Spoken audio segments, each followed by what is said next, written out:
So ladies and gentlemen, we have to go ahead and move right along on this list. And we've got the finalists, and in those finalists, we have 3 of the 4 are playing. Yeah, 3 of the 4 will get their opportunity on the national stage to potentially get themselves an opportunity to win it all. And we're going to go into the bowl watch. The New Year's 6 bowl games have come out, and I'm going to start with the other ones and lead up into the major bowl. So we are going to start Orange Bowl, Tennessee versus Clemson. And one thing we know, Hendon Hooker, yes, he is out, but so is DJ Ugalele, who now obviously we're gonna get into that later. That he, announced he's going into the transfer portal. They have the true freshman Klubnik in this ball game. I'm going to come to you first, Colin. You've seen Tennessee up close and personal. You've seen them firsthand, but you've also seen them after Hendon Hooker's gotten hurt. What do you think coming into this game, going up against a Clemson team they look better with the quarterback they have now with the freshman? So what do you think about this one? I think it's going to be a close game, actually, because I mean, even though they don't have Hooker, they still have Hyatt. They still got the offensive weapons that they have, and provided that their backup. Forgive me, I can't remember their backup's name, but he didn't play horrible. I mean, as long as he can play a solid game, I think they'll be all right. I think this is going to be a nail biter. I think they're going to be pretty close. I don't think either one of the teams is going to blow each other out. But like you said, Clemson's having a rough go. Well, I mean, they're number 7, but I mean, that's what I just think it's going to be a close game. Yeah. I agree. Ben says if Hooker was playing, I give Tennessee, but I think Clemson wins it. Close, but I'll take Clemson in this one. I think I kind of agree with that as well. Alex, what do you think? To me, it depends how many of these Clemson guys defensively actually play this game. Right. Because you've got 4 first-round defensive linemen. You've got a couple linebackers there. Like, you've got a ton of early round draft picks on that defense. And as we saw in that, Sean, but as we saw in that ACC championship game, that offense is a different animal with Cade Klubnik there. So can we just talk about this for a second? How the hell do you score 10 points after dominating all daggone year? Yeah. Oh God. Okay, keep going. I'm sorry. It's those seven guys that are probably going to get drafted in the first 64. That's probably got something to do with it. Exactly. But I think if Clemson has all these guys play, they might be able to run away with it. That being said, I do have Clemson winning it close. Well, yeah. I can definitely see that coming. I think it's going to be a great game. And let's move right on down the list. Alex, I'm coming back to you. Normally, in a normal year, because I think we can agree this is not necessarily a normal year in some regards. In a normal year, this is a blowout. This is not in the Sugar Bowl. This is somewhere else. And for Kansas State to be as high as they are, we'd all be questioning it. But this year, with the performance that we saw Kansas State put up in the Big 12 championship, coupling that with the fact that Alabama, we know about Gibbs as running back. We know about Bryce at quarterback. We know the defense. I'm not scared of any wide receiver that they have on that roster right now at all. So this game to me seems actually kind of a little bit more wide open for me, Alex. What are you seeing it that way, or do you think Alabama just wipes the floor with them? Again, to me, it depends how many Alabama players show up for this game. True. Because, I mean, you heard Nick Saban crying and complaining for 2 weeks, saying that he needed a bowl game to care about. So maybe he's not necessarily – maybe they're not all in on this game. You never really know for certain. I actually do have Kansas State pulling the upset here. In a close one. They've got – you can keep Bryce Young off the field with Deuce Vaughn. To me, Kansas State has the right matchup to beat in Alabama. especially if Alabama's not fully invested in this game. Yep. I think that's where we have to look at who's going to play, who's going to be in this game. One of the other guys that I've talked about, Willie Anderson Jr. I mean, we all know. I mean, Chicago's at number 2 in the draft right now. He's probably going there. Yeah. Right. You know, he's probably going to go to Chicago, be a part of that, the monsters of the Midway, try to bring that back. But how much does how not even how much these guys play, how much momentum did these guys have? How much can they get amped up for a game that doesn't really mean anything, Colin? Yeah, I mean, I would go along with what Alex said. I mean, I hesitate to say they've checked out, but I mean, since Alabama has not been the Alabama of old, I mean, you can kind of tell. They're not even invested. I mean, really, I mean, you just look at them. And Bryce Young's still Bryce Young. I mean, he's still going to do Bryce Young things and that kind of stuff. Man. But yeah, I mean, I see that. I mean, since they didn't get the playoff nod, then I mean, it kind of makes you wonder what they're going to do in the bowl game. You would hope they play, but and to Alex's point, who actually is going to be playing? But yeah, I agree. I think that this is presented itself for K-State to take the upset here, and I'm completely in agreement with Alex. I mean, that's what Alabama's picked to win by 3.5. So I mean, they can definitely cover that, no problem. I'm sorry. K-State. Alabama could mop the floor with these guys realistically. If they played like they wanted to, they could destroy these guys. Yeah, it's which team shows up, right? It's which team that shows up to the party. And no, we shouldn't sleep on Kansas State. Both of you guys have got them winning. I'm gonna go right along with that. But yeah, this very well could be a blowout where Saban just says, "Do you remember who I am? Like I am Saban." Like where they just get charged up. But to your point, we were talking about Saban going on TV like that. I was just like, wait a minute. See, there's a lot of things with him that are very uncharacteristic of him of late. You know what I mean? Yeah. Like, the way he's talking, him and Jimbo going back and forth, and him throwing people under the bus, and that's kind of this is stuff that Saban. I mean, maybe he has, and I haven't been paying attention, but as of late, he's just been showing his face more than he usually does. He hates press conferences. I mean, he's pretty much he's just don't talk to me type of guy. He's like, why are you asking me this question? But he's actually more, I guess, candid, you would say. But and then for him to see him on TV during the Big Ten championship of all places, not even the SEC championship, to plead their case, was very. I mean, it's just something not very characteristic of him. So I mean, I just wonder what's going on in that locker room right now. And I mean, in my mind, also, is like, I mean, is he?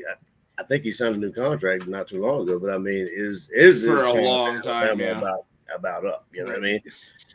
I mean, what more can happen to him now if he has a horrible season or not a subpar season next year? If he makes, I mean, we may see something this summer. You never know. Right. I'm not saying that, but to Jared's point, the Sabans and the Belichicks of the world, they're looking a little washed. They're struggling a little bit. Yeah. And I'm gonna say, like, look, Saban, Saban said last year was a down year. So I'd hate to hear what he says about this year. Right. Rebuilding, right? You know what I mean? So it's gonna be very interesting. I'm with you. Benz has booked it. Alabama versus Colorado in the Affleck Bowl next year. I don't know. He and Deion are on the outs, aren't they? I mean, right? But are they though? Did the war of words? Because think about that. They had that war of words, but then they're booked for how many commercials throughout the season? Yeah. So are they just playing something? Sean, that could have been free tape, my man. I'm telling you. Look, but so hey, we're all kind of going for Kansas State in this one, but hey, we're very realistic on Alabama and what they could do. Let's move right on down the list in a game that I guarantee nobody expected one of these combatants to be in. USC is playing in the Cotton Bowl against Tulane. Ladies and gentlemen. Tulane. For those of you that don't know, Tulane is in Louisiana. Okay. They're a school that last year won 2 games. And now this year has turned it completely around. They're in a bowl game. I guess my first question I got to ask, Alex, are the lights too bright for Tulane in this bowl game? Well, it depends. Kind of like Ben said, is Caleb playing? Right. Because if Caleb's there, the lights are too bright for Tulane, I think. But with that being said, this is where having so many spots locked up for certain conferences and like obviously the best group of 5 team where it can kind of set up some weird matchups here. Jared, USC can't tackle worth a damn, but they can sure score. So to me, that's where if Tulane can't score touchdown after touchdown after touchdown, this game's over quick. Yeah. Caleb Williams, he can't play his 75% exactly. of USC's offense. Right. And it you also all got to comes down remember if Caleb plays.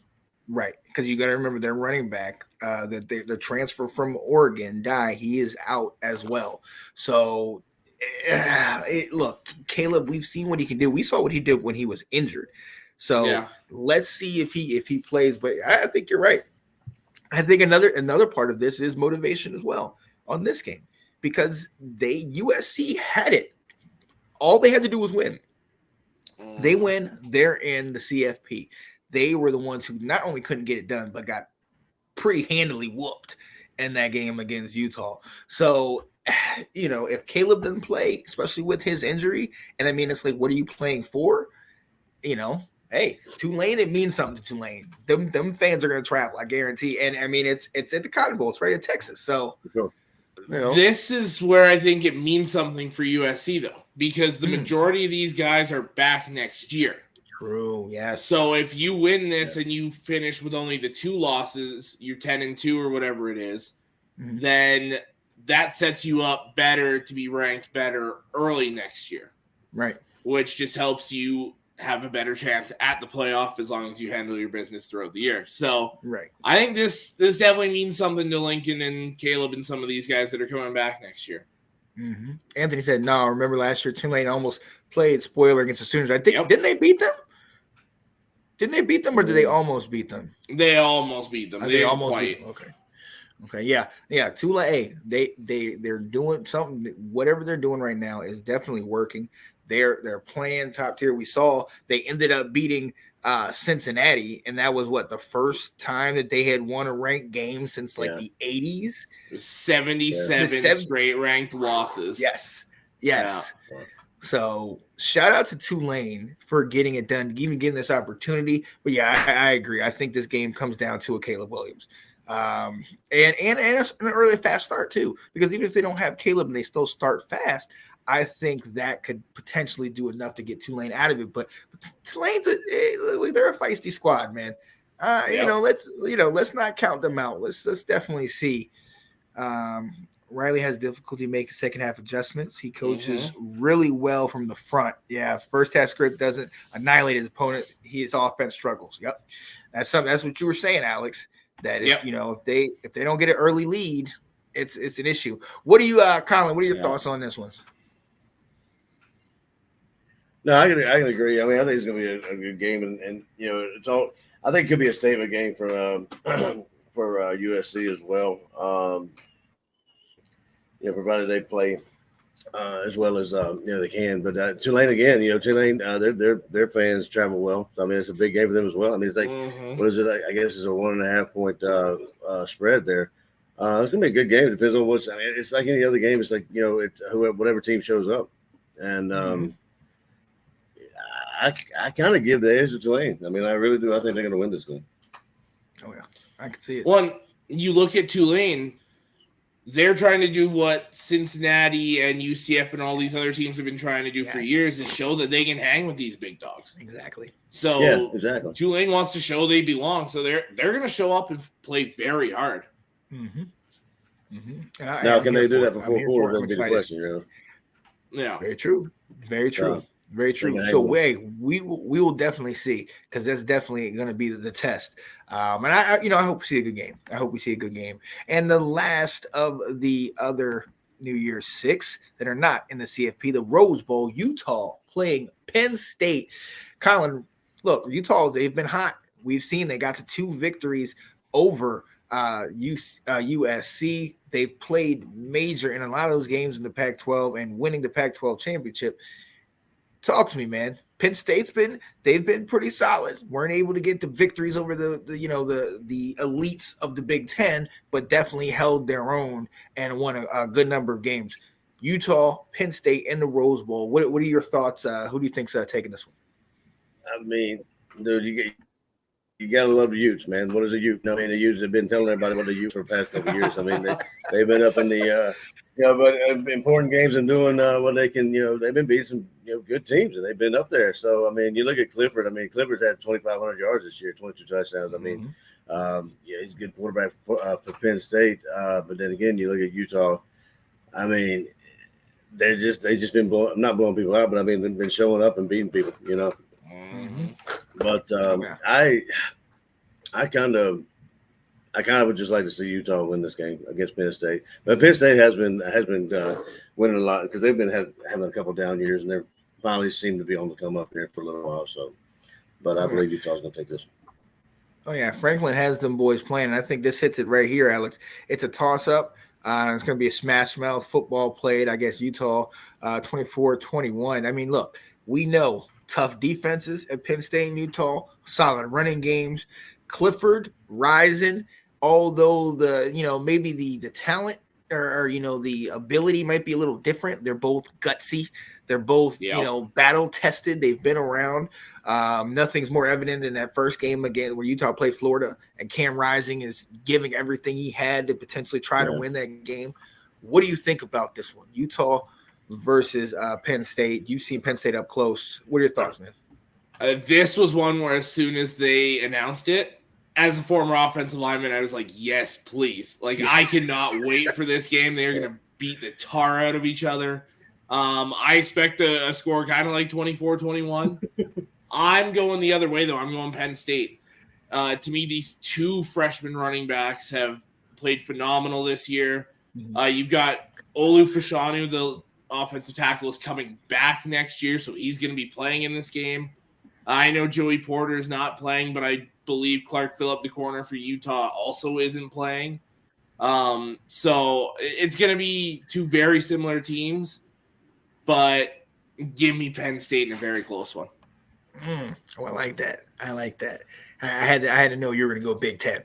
I had to see that. This was one where literally, like, as Colin was talking, I was like, okay, which way am I going? Like, you don't have much time. It's going to come to you soon. Which way?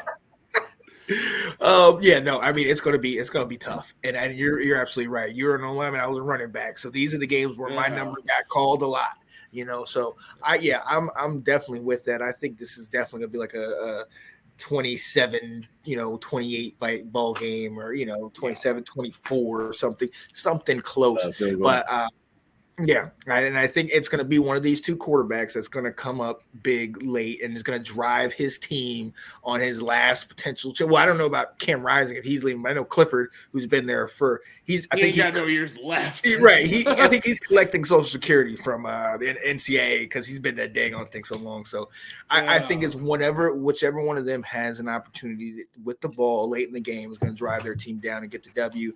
I'm going to go Penn State on this one. I'm going to go Penn State because this is Clifford's last hurrah.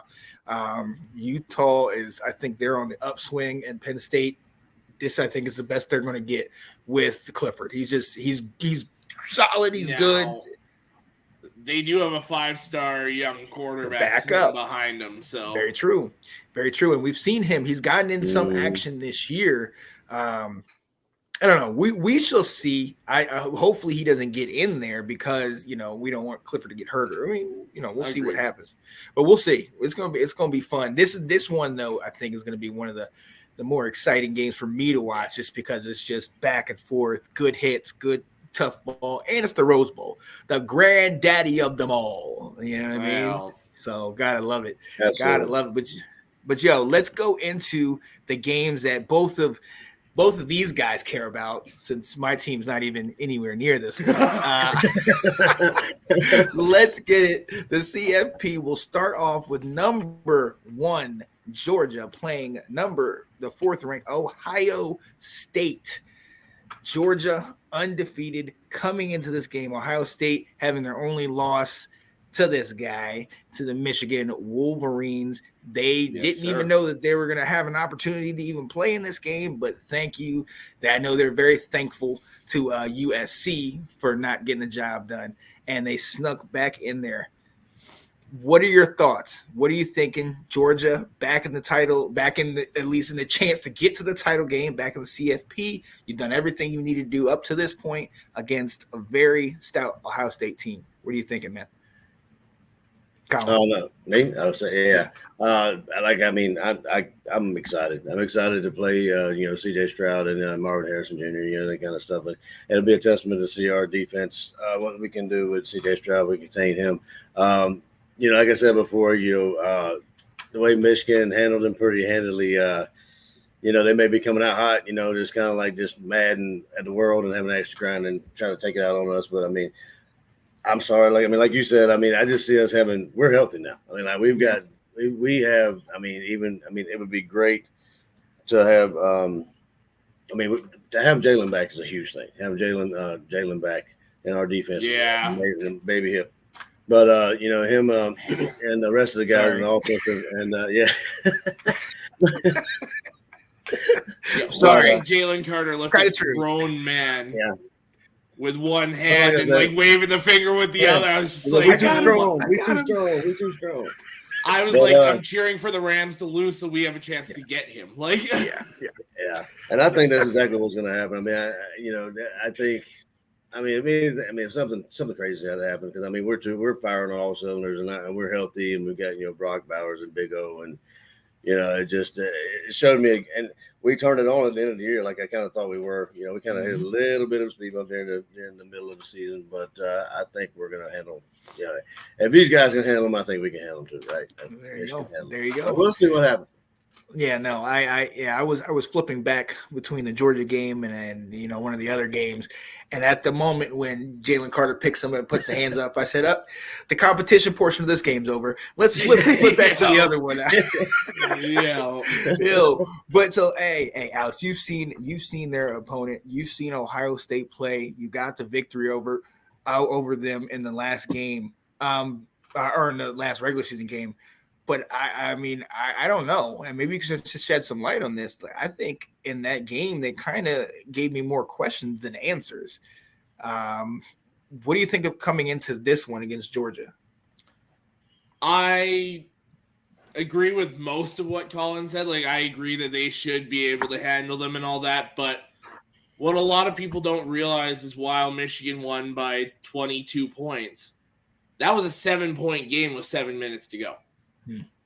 That was still, they were still very much in that game, and they took themselves out of that game with penalties and 2 Donovan Edwards runs for 150 yards in 2 plays. So this game is going to be a lot closer than people expect, because that game with us should have been a lot closer than it was. It was a lot closer than the score showed. I do have Georgia winning it, and I would say by probably 10 points. But I would be worried about Ohio State being told they're too soft, they're too finesse and everything for a month here. Because I think they're going to be chomping at the bit to show everyone that was not the same Ohio State team. But Georgia should be able to handle their business. Yeah. I honestly think this game comes down to the offense of Georgia versus the defense of Ohio State. Yep. Ohio State's defense is definitely underrated and has definitely come alive late in the season. Georgia's offense has been pretty solid. There's so many weapons: Brock Bowers, Big O, McConkey, the running backs. At the same time, we've seen that there have been games where they have struggled. We've seen the Kent State game. We've seen the Missouri game. We've seen games where if it is a good defense that has energy and it's consistently challenging you in those run lanes and shutting down the pass, it can be a problem. I agree Georgia's going to win this game. What I got for this one is 31-24. But I agree that it's very close late. I think it's going to be close. Fun fact, last time we played, the first and only time we played Ohio State was back in 1993. And it was actually when was it Mike Jones? He intercepted Herb Street in the end zone.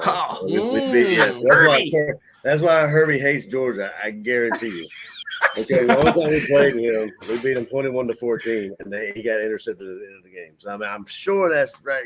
That's been in his head for this whole time. Now I found out why he hates Georgia. So we know who he's picking. Yeah, exactly. He's definitely picking Ohio State. That's for sure. Oh yeah, absolutely. So yeah, I think we all have Georgia to move on. Yeah. And in the other game with my guy over here, and I'm gonna let you go first, Alex. The upstart TCU plays your team, which I think your team this year has proven more to me than they did last year. Last year, I thought it was like, great, okay, good, you got this far, and it was like you said, you're excited to be here. That was last year. This year, finish the job. I know, and it's a mantra for everybody. Georgia has finished the drill or whatever, but we know we have to be. Our coach came back for this. Our guys came back. We put in JJ for the opportunity to be on this platform, on this field. What are your thoughts coming up against a very solid and very motivated TCU ball club? So Max Duggan, like I said earlier, scares the hell out of me because no matter who he's gone up against, he's shown that he can handle it. Colin Johnston on the outside is a big body receiver that can go up and get those jump balls way down the field. So Will Johnson and DJ Turner better be ready. But to me, the difference is the Michigan defense as a whole this year.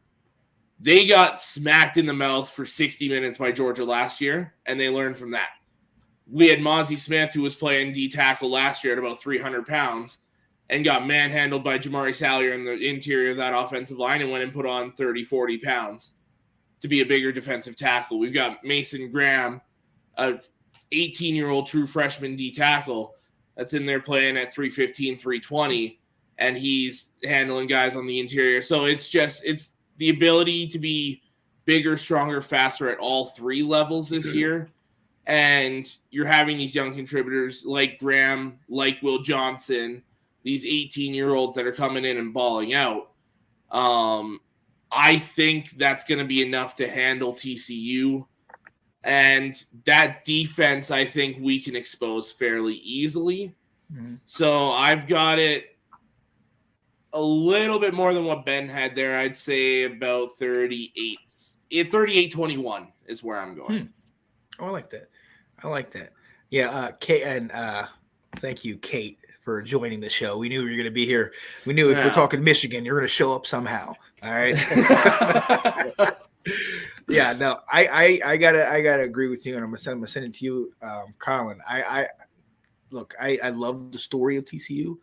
I think they're great, and I think they've had a magical year. And even after that loss to Kansas State, I still think they deserve to be in this position. Alex and I were talking about it.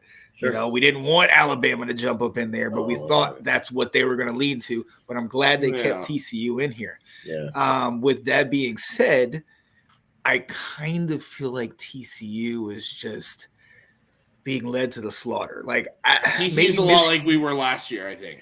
Right. I think their eyes are just very big right now. Yeah. So talk to me about this. Michigan TCU, who do you have? What do you think is going to happen in this one? So I think it kind of goes on with what you just said, but I think, and as well as Michigan being in the playoff last year, these kids know what it's like. So they're going to have the experience under their belt, and these guys have gotten another year under their belt too. So they're more. They've more, I guess I'd say, smarter and actually learned a lot of things. And to play under that kind of atmosphere, under those big lights and big stage like that. So I think that's going to do a world for them. I'm like you. I think TCU actually is kind of.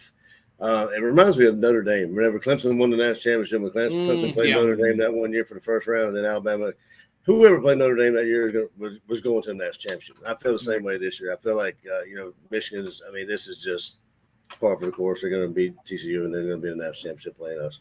That's how I feel. So, but and it's unfortunate. I'm happy that they got the spot over, you're saying, Alabama or Tennessee. Because of they only have one loss. It wouldn't be fair, to have the two lost teams in there like that. You know what I mean? So that's just my opinion. But I have Michigan taking a run away with it, basically. But now we will see. We will see. And for the sake of a great game, we would obviously like to see something better. But like to they can run it up all they want. We're trying to be impartial in the show. We're trying to be impartial. Yeah. All of us except this guy. I hope they're gonna. But it's. I mean, I look at it like you said, like Notre Dame, like Cincinnati a year ago, like for all the hope and excitement I had, and see, I told you they're going to be in this spot. Yeah, they still got beat by 21. So you want for them to do well, and hopefully they will. But hey, right here, Kate said it. Donovan Edwards is so good. You had Blake Corum all year. He gets hurt, and then it's like the next man comes in. Edwards came in and did what he had to do. So 400 yards in the last 2 games. Yeah. Wow. Yeah. So there it is. There it is. So as you've seen, we're not going to get into this now because this could come to fruition, and when we do, we will have an entire show for these guys to duke it out. And I hope we get to play them. I'm ready too. I'm that person where if you win it all, you better beat the best people along the way, and they're number 1 for a reason. So, yep. And you look at it, the last 2 years, the last 27 games, they're 26-1, and we're 25-2. Oh, so wow. And another twist you could put on it, Georgia. Their only loss was to Alabama, and their only way they can win the title was by beating Alabama. So, could this be the Georgia of last year? Is that hard? Is that hard? It's hard to beat a team twice, is what they say, right? I mean, it is. Oh my goodness! Oh, revenge tour not complete. Oh my goodness! Not quite yet. Look, we love it, and there are so many other bowl games to get into. If in the interest of time, we're not gonna touch on them because as we go into the bowl season, we're gonna touch on them as we go. Yeah. Thanks for watching.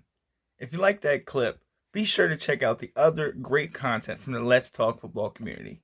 And as always, please like, subscribe, and hit that notification bell so you'll be notified when more great content like this becomes available.